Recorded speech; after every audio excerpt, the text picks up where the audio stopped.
Yo, what it is, YouTube? Is your boy DC coming back with another bullseye of a video here today. I wanted to do a free FLP for Take Keith. I really love Take Keith's production with the Memphis from all the tracks that he done did for, like, Block Boy JB, Glorilla, you feel me, Moneybag Yo. I just wanted to do a free FLP talking about if I was to mix one of his beats or mix one of his tracks, how I would go about doing that and how to achieve that dope, gritty hip hop style. So if y'all like the video, don't forget to like, comment, and subscribe. The links for the FLP will be down below. So here we go. All right. So the first thing I know when I listen to Take Keith's music, I always think about transients, right? Because his music is always very, very dry, bro. Like the vocals is very dry. Just the whole Memphis sound is very dry. So also I noticed that great producers like Take Keith, they usually always pick the best drums. But when you actually put a lead vocal, which is gonna occupy some mid range over a hard hitting rap beat, now you might have to adjust some things. So I would probably use something like an OZONE exciter on Take Keith's like 808 or something like that. And I like to use a plugin like this on rap bases because I get to select where I want different types of saturation at. So I could really have an 808 feeling really plump in a certain way in a certain section. So I love using something like OZONE exciter, and sometimes you can drive it hard if you want, or you can get subtle saturation and do a parallel blend, okay? And that's why I think it's amazing. I use the preset analog low end, but there's a bunch of other different presets. Or if you want to get a 808 to cut through, sometimes you can just distort a little bit of the high end and blend it in. All right. So I know Take Keith is pretty versatile. He also made like Sicko Mode. He helped on that too. He's Look Alive. That's one of the signature. That's like the signature Take Keith sound. And for the sub bass, I would definitely use CLA bass. I think this is a great all-in-one, bass plugin that lets you do a bunch of different things. And for Take Keith, I know he might like to use sub bass to build a little bit momentum on certain songs. So using a widener on a sub bass is pretty good too. Sometimes you might use a chorus or a little spreader, but it just makes it feel more grander. How can you say?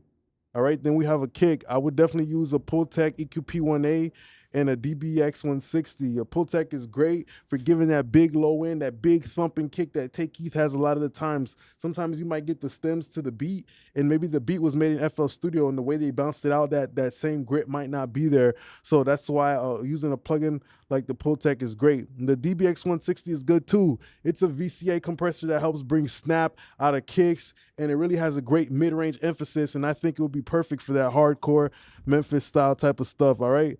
After that, we got the split EQ. The split EQ is really dope because you have the ability to go from really transient enhancement in a certain part to also like a tonal EQ. So a big fat snare preset is something I would go ahead and use on the Take Keith type of production. All right.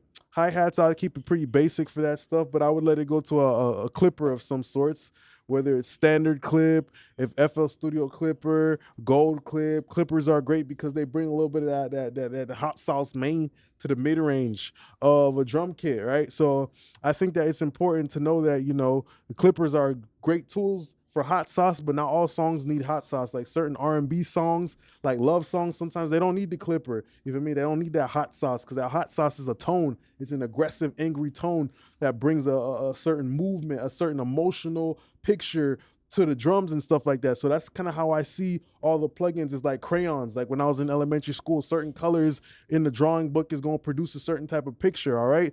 For the piano, I think using something like a Kramer tape would be incredible because the Kramer tape brings that harmonic density.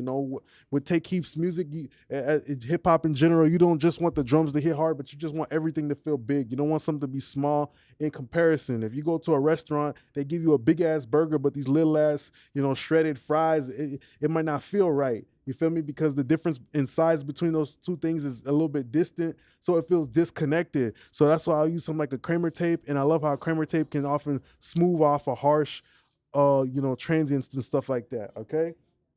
Off of like samples and stuff like that, making them feel less digital. For a synth, just maybe something like a chorus or like a widener or something like that. I feel like Take Keith mostly uses piano, so that's why there's not a huge emphasis on the other stuff. But for the music, I would probably use like a transparent compressor, like a Fab Filter Pro C, and just something clean that can just glue everything together. So for me, how I see glue is a low level ratio on a compressor, like even our compressor, because that lower ratio, it kind of lets you gather everything. Like if you was on a picnic and you had a basket and you've gathered all these food items and you put them into a basket, it lets you just kind of reach into that basket and pull all the musical elements together. So I would use something like a low ratio on a compressor, Pro C or R Comp, and I would only hit it like a dB or two on all the music, and it would be transparent, because a great producer like Tate Keith or a great beat that you find on YouTube, you don't need to change it too much. It already has a seasoning, a sauce in it that inspires you, okay? So when it comes to the lead vocals, I know Memphis, sometimes they use auto-tune, sometimes they don't, but I feel like the Waves tune is very natural, so yeah, that's what I would use. And then, lastly, we would probably have a little bit of this lead vocal chain, like a Shep 73, that gives that great tone to Memphis. You feel me? That nice plump mid-range that helps the vocals feel more upfront, and the grittiness of the transistors that help put emphasis on the accent and stuff like that. So that's dope main. And then the de-esser, I use the LA3A. LA2A is bright, and I know that the hood is a dark place, so I'm not trying to use a bright compressor on a dark, what you call it, on a dark, on a dark theme type of song. I would also use a C6. C6 would be really good to just control a little bit of the low mid, because Memphis vocals almost kind of feel muddy, because they came out the mud. So I want to keep that low end. So in order to keep that low end without having it sound too muddy, I'm gonna control it with a C6 multiband in the low end. SSLG, which is SSL Gangster Mode, don't come around my block. This channel strip, the SSLG is more gritty than the E. So these are the kind of decisions you got to make when you're thinking about like a Tate Keith type of, production and applying a vocal to those style of music. These plugins, they got to be dressing up. They got to be the right socks and the right shoes and the right pair of pants to properly dress up the vocal in a way where it's going into the party, which is the music that got all the other instruments, the other party people, the 808, the kick, all that other shit. Basic Valhalla, delay, and vintage reverb. And then on the master preset, I would just put it on the SSL bus compressor, because I know this is going to give punch, and that's what's going to enhance the transients a lot with that 30 second, a 30 millisecond attack time and that fast release. Lets all the transients go through, lets the Tate Keith, drums hit really hard, those Memphis sounds hit really hard, let all those transients come through it, and also the transients of the vocal. Don't forget too, a lot of the times the vocal is up front too, and sometimes that can start to trigger the bus compressor a little bit, because vocals nowadays are really loud and really up front.